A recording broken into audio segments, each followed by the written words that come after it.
नमस्कार दोस्तों, मैं राहुल कुमार। आज हम ग्रुप डी के टॉपिक पर चर्चा करेंगे कि हम ग्रुप डी आप क्या गलती हम किए थे, बाद में क्या हम सुधारे, जो कि बहुत अच्छा स्कोर था और तैयारी भी अच्छा है। अच्छा कैसे करें। आप मान लीजिए कि अभी जो फॉर्म भरे हैं, जो न्यू हैं, जिसका तैयारी हो गया है, अब उसके लिए भी तो ठीक है वीडियो। जो न्यू है उसके लिए ये वीडियो ज़्यादा इंपॉर्टेंट है, जो न्यू विद्यार्थी हैं। जैसे कि कुछ लोग हैं कि 1 साल 1.5 साल आप पढ़ लिए, सिलेबस आपका कंप्लीट करके, तब भी समझ में नहीं आ रहा है, आपका पढ़ने का तरीका गलत था। उसके लिए भी ये वीडियो खास रहेगा। हम मान के चलते हैं कि जो ये देख रहे हैं वो न्यू वीडियो है, न्यू स्टूडेंट है, उसको 1 से 1.5 साल तक में आप कैसे क्लियर कर सकते हैं। जो ये ग्रुप डी आया हुआ है, जो आप भरे हुए हैं, इसको आप कैसे करेक्ट कर सकते हैं। इसके लिए बेस्ट प्लान क्या है, उसके लिए आपकी मेहनत और हम अपना बेस्ट प्लान जो क्या रणनीति है उसके बारे में हम चर्चा करेंगे। आपको अच्छा लगे तो कमेंट कीजिए, और अच्छा नहीं लगे तो उसमें आप करेक्ट कीजिए कि ये आपका रणनीति गलत है। हम उस पर भी चर्चा करेंगे नेक्स्ट वीडियो में। पहले हम चलते हैं फर्स्ट प्लान क्या, कि आप तैयारी कर रहे हैं, आपको क्या करना चाहिए। आपके पास 1 से 1.5 साल टाइमिंग है।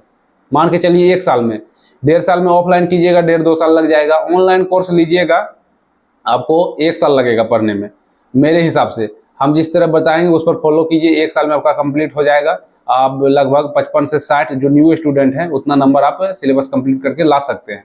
और बेस्ट करने के बताएंगे, जो मेरिट किस तरह बनेगा, आपको प्रीवियस भी साथ में लेना पड़ेगा। और हम ये भी बताएंगे कि कौन सा टीचर का आप मैथ, रीजनिंग, साइंस पढ़ें, जो कि आपको इंपॉर्टेंट है। टीचर का नाम बताएंगे जिसके पास हम पढ़े हुए थे, ऑनलाइन ऑफलाइन दोनों का बताएंगे, हम चर्चा करेंगे। और आते हैं पहले हम टॉपिक पर कि किस प्रकार से मेरा रणनीति क्या रहेगा। पहले कोर्स का बारे में बात बताएंगे क्या है। अभी होली का ऑफर भी आया हुआ है कि किसी भी टीचर के पास लीजिएगा तो होली ऑफर बहुत अच्छा भी चल रहा है। अभी आप रिकॉर्डेड बैच ले सकते हैं। चलिए हम कुछ नोट करके रखे हुए हैं जिस पर हम चर्चा करेंगे। कि सबसे पहले आपको सिलेबस को अच्छा समझना पड़ेगा। किसी भी चीज़ का एग्जाम का आप तैयारी कर रहे हैं तो आपको उसके सिलेबस के बारे में जानना पड़ेगा। जैसे मान के चलते हैं कि हम किसी चीज़ को कोई अंजाम देने से पहले उसका रणनीति बनाना पड़ता है, उस पर हम उसका अंजाम दे सकते हैं। इसलिए हमको सिलेबस जानना जरूरी है। अपने सिलेबस के हिसाब से पढ़ें, एक्स्ट्रा कुछ पढ़ने की जरूरत नहीं है। जैसे मान लीजिए ग्रुप डी है, अब ग्रुप डी का सिलेबस निकालें, नोट कीजिए, मैथ का, रीजनिंग का, चैप्टर वाइज सारा चीज़ दिया हुआ है, साइंस का। अब उसी को पढ़िए, फालतू पढ़ने की जरूरत नहीं है। उसमें क्या है, और आप उसके बाद आप पढ़ रहे हैं तो मान लीजिए कि पढ़ते पढ़ते क्या होता है कि थक जाता है। कोई भी इंसान कितना देर पढ़ेगा। मान लीजिए 1-2 घंटा आप लगातार पढ़ें तो आपको मूड ऑफ हो जाता है कि पढ़ने का मन नहीं करेगा। सबके साथ होता है। तो आप 5 से 10 मिनट का आप ब्रेक लीजिए, पानी उनी पीजिए, या जो भी आपका है, घूम टहल उहल के थोड़ा गप अपना जो भी करना है। अभी मोबाइल है सबसे अच्छा गप करने का। मोबाइल में कुछ देख लिए 5-10 मिनट, ये नहीं कि इतना देखिए कि रील देखते देखते 5 मिनट की जगह 5 घंटा हो जाए। ऐसा नहीं करना है। बीच में गैप दीजिए 5-10 मिनट का, 1-2 घंटा पर, आपके हिसाब से जो अच्छा लगे। और आप जो नोट्स किसी भी टीचर का पढ़िएगा, ऐसा नहीं जिसका हम बताएंगे उसी का पढ़िए। जो आपको समझ में लगे उसी टीचर का आप लीजिए पेड कोर्स। वो आप पर डिपेंड करता है, यूट्यूब पर देख लीजिए, उसके बाद उसका पेड कोर्स लीजिए। दोनों चीज़ देखिए, बेस्ट और पैसा भी कम लगे। तो शॉर्ट नोट्स उसका बनाइए, आपको उतना लॉन्ग बनाने की जरूरत नहीं है। कोई भी पीडीएफ, जैसे किसी भी टीचर का कोर्स खरीदे हैं, मैथ का, रीजनिंग का, साइंस का, उसका पूरा लिखना हमको नहीं है। उसका नंबर वाइज हम लिख दिए, उसके बाद हम उसको अपना तैयारी किए, पूरा लिख दिए। उसके बाद क्या है, जैसे आप जितना भी पढ़े हैं उसमें आप स्टार मारिए। जैसे आप पढ़ रहे हैं, एक बार रिवीजन कर रहे हैं, जैसे आज उतार लिए 1% का पूरा हम उतार लिए रिकॉर्डेड, लाइब्रेरी पकड़ के। हाँ, एक इम्पोर्टेंट है कि आपको लाइब्रेरी जाना पड़ेगा, रिकॉर्डेड बैच लिए हैं तो, क्योंकि वहीं भी आपको अच्छा सुविधा रहेगा और पढ़ने की भी मन करेगा। कंपटीशन भी ज़्यादा रहता है और उसको देख के आपको अंदर से जिज्ञासा रहेगा, नहीं भाई कंपटीशन है, हमको पढ़ना पड़ेगा। तो अच्छा से वो नोट्स कीजिए। जब रिवीजन करते हैं, आज उतारें कल रिवीजन कीजिएगा उसको, तो उसमें देखिए कौन आपसे नहीं बन रहा है, उसको स्टार लगा कर रखिए। जो आगे जब भी रिवीजन करना हो तो स्टार का पहले रिवीजन करके सकते हैं कम टाइमिंग में। जो हम जान रहे हैं उसको रिवीजन करने से कोई फायदा नहीं है। आपको शॉर्ट नोट्स बनाना जरूरी है। जीके में शॉर्ट नोट्स बनता है, मेरे पास शॉर्ट नोट्स बनाए हुए हैं, उसको हम दिखाएंगे नेक्स्ट वीडियो में, उस पर चर्चा करेंगे। अभी हम, क्योंकि इस वीडियो में सारा कर रहे हैं, ये वीडियो लंबा हो जाएगा। आपका बस 5 प्लान बताते हैं। एक प्लान हो गया कि आप सिलेबस अच्छा से देखें, सिलेबस लिखिए, उसको तैयारी कीजिए। दूसरा प्लान कि आप जो वीडियो अब उतार रहे हैं किसी भी टीचर का, उसका शॉर्ट नोट्स बनाने की कोशिश करें। जितना आप बेहतरीन बनाइएगा उतना आपको आसान होगा। तीसरा प्लान कि आपको रोज जो रिवीजन करते हैं, जो उतारे हैं, रिवीजन किया करने का क्या, सुबह जो नया कुछ पढ़िए। सुबह ये कि जो हम मान लीजिए परसेंटेज उतारे हैं उसको सुबह रिवीजन नहीं करना है।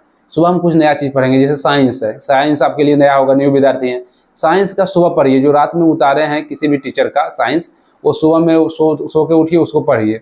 करेंट अफेयर हुआ, उसको पढ़िए, सुबह नया चीज़ पढ़िए। फिर बीच में आप जो लाइब्रेरी में जा रहे हैं रिकॉर्डेड बैच लिए उसको उतारिए, फिर उसको रिवीजन कीजिए। फिर सुबह आप कुछ करेंट अफेयर पढ़ लीजिए, साइंस पढ़ लीजिए, कुछ नया चीज़ पढ़ने का आदत डालिए।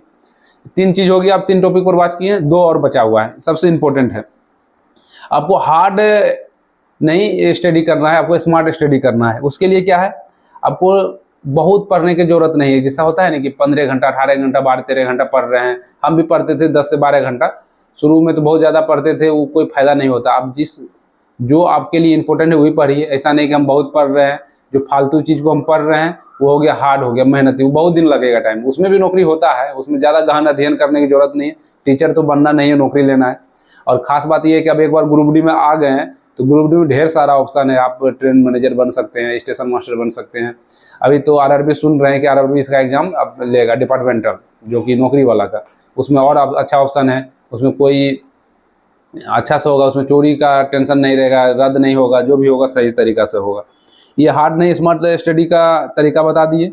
और जो भी लग रहा है कि नहीं ये कठिन चैप्टर हमको है, उस चैप्टर को आप नोट करके रखिए अपना नोट में कि इसको बार बार रिवीजन करना है एग्जाम से पहले।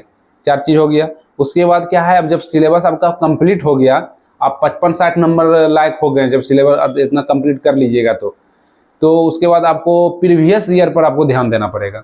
आप जितना भी प्रीवियस ईयर है सबको कलेक्ट कीजिए, मार्केट में सारा प्रीवियस ईयर तो मिलता ही है, उसको बनाना स्टार्ट कीजिए। जिस चैप्टर मान लीजिए आप रेशियो बना रहे हैं, आप पहले अपने नोट्स को रेशियो रिवीजन कर लिए। जो आप शॉर्ट नोट्स बनाए थे, दूसरा जो था प्लान में था, वो शॉर्ट नोट्स को आप रिवीजन किए। उसमें भी आपको जो स्टार मारे हुए हैं उसको अच्छा से देखना है। तब आप प्रीवियस में जाइएगा तो वो स्टार का क्वेश्चन बहुत मैच करेगा उसमें, जो को आपको आसानी होगा।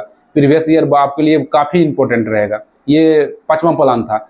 और आपको टीचर के बारे में बताते हैं कि आपको कौन सा टीचर का लेना चाहिए। अभी मेरे हिसाब से हम जिसके पास पढ़े हैं उसके बारे में बताते हैं आपको कि आप अंकुश सर का मैथमेटिक्स आप ले सकते हैं, मैथ और रीजनिंग दोनों मिलेगा।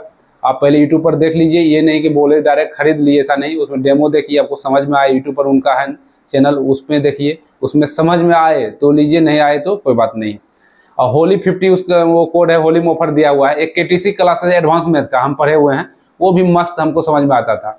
और बहुत सारा ऐप है, अब जहाँ भी आपको समझ में लाए किसी पर ले सकते हैं। लेकिन यही 5 तरीका आप अपनाइए। शॉर्ट नोट्स, किसी भी टीचर का पढ़ रहे हैं शॉर्ट नोट्स, सुबह नया चीज़ पढ़िए। जो आप पढ़े हुए हैं उसको थक गए उतारते उतारते, उसके बाद रिवीजन उसका करना स्टार्ट कीजिए। इस तरह आप कीजिएगा तो आपका 6 महीना से मैं हमको लगता है मैथ रीजनिंग कंप्लीट आराम से हो जाएगा। आप मैथ रीजनिंग जब भी लीजिए रिकॉर्डेड बैच लीजिए, क्योंकि आपके पास टाइमिंग बहुत कम है। क्योंकि आपको 1 साल में आपको एग्जाम क्रैक करना है और रेलवे में आना है, और उसके लिए आपको रिकॉर्डेड बैच लेना है। Math reasoning advance DI statics सारा भी है, ये सारा लीजिए। सारा एकदम सिलेबस के हिसाब से पढ़िए। और रीजनिंग का पढ़िए, puzzle, verbal, non verbal, puzzle और सेटिंग अरेंजमेंट पजल में ही आ जाएगा। ये 3 चीज़ रहता है, ये इंपॉर्टेंट है। रीजनिंग नहीं इग्नोर करना है, उसको भी देखना है। और रही बात साइंस का कोई भी पढ़ सकते हैं, यूट्यूब पर आप देख सकते हैं। NCERT पहले फॉलो कीजिए, जो NCERT टीचर पढ़ाते हैं उनका आप ले लीजिए पेड कोर्स, उनका भी पढ़िए आप। ये 3 चीज़ पढ़िए, एकदम विश्वास के साथ आपको बोलते हैं कि आपका रिजल्ट कोई नहीं काटेगा। और साथ में 5वां प्लान है प्रीवियस ईयर को, ये पढ़ने के बाद प्रीवियस ईयर सॉल्व कीजिए, आपका फिक्स है। ये सब कंप्लीट हो जाए तो आप सेट प्रैक्टिस कीजिए।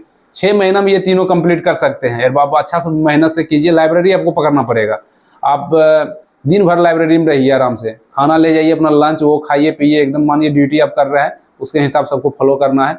लगभग 10 से 12 घंटा आप लाइब्रेरी में समय बिताइए, आपका 6 महीना में होगा। मेरा भी भाई अपना पढ़ रहा है, उसको भी ये बेस्ट यही रणनीति बताए हुए थे। हमको लगा ये इस पर एक वीडियो बना लेते हैं, अच्छा रहेगा, उसी लिए लिख के रखे हुए थे, हमसे इस पर वीडियो बनाते हैं। आप लोग भी जो तैयारी कर रहे हैं वो हमसे छोटे होंगे, वो मेरे भाई जैसा है, आप लोग भी तैयारी कीजिए। आप लोग आइए ग्रुप डी में आने के बाद आपका बहुत सारा ऑप्शन है कि गरीब लोग के लिए ग्रुप डी भी कहीं भी जॉब हो लग जाए, पहला नौकरी होना जरूरी है।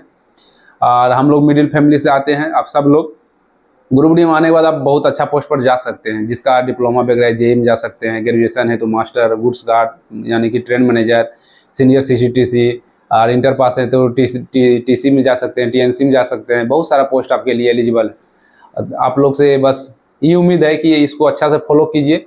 कोई भी जो भी समझ में आए उसी टीचर का आप लीजिए, किसी के कोई बात पर नहीं रहिए कि ये बोल रहा है उसी के लेना है, क्योंकि मेरा माइंड किस टीचर के अकॉर्डिंग मेरा चल रहा है उसके मेरा समझ में आया, आपका किस मास्टर से ज़्यादा समझ में आता है तो उसके हिसाब से आप लीजिएगा। किसी कहने से कोई भी कुछ लेना नहीं चाहिए, किसी कहने से उसको आजमाइए उसके बाद लीजिए। किसी का भी अंधभक्त नहीं होना चाहिए, उसको फॉलो कीजिए उसके बाद उसका काम कीजिए, क्योंकि सब अपना अकॉर्डिंग बताते हैं कि हम इसके पास पढ़े, अच्छा उसके हिसाब से वो सूट किया, आपके हिसाब से जो सूट करे वो लीजिए, क्योंकि एक दवाई सब पर काम नहीं करता है। तो ये वीडियो लंबा बन रहा है, खैर इस वीडियो को क्या आपको कमी जो लगे वो कमेंट कीजिए, अच्छा जो लगे उसके बारे में बताइए, तो नेक्स्ट वीडियो में भी चर्चा करेंगे। हम ग्रुप डी के इसी प्रकार से बीच बीच में वीडियो लाते रहेंगे, आप लोग वीडियो में बने रहें। तब तक के लिए जय हिंद, मिलते हैं नेक्स्ट वीडियो।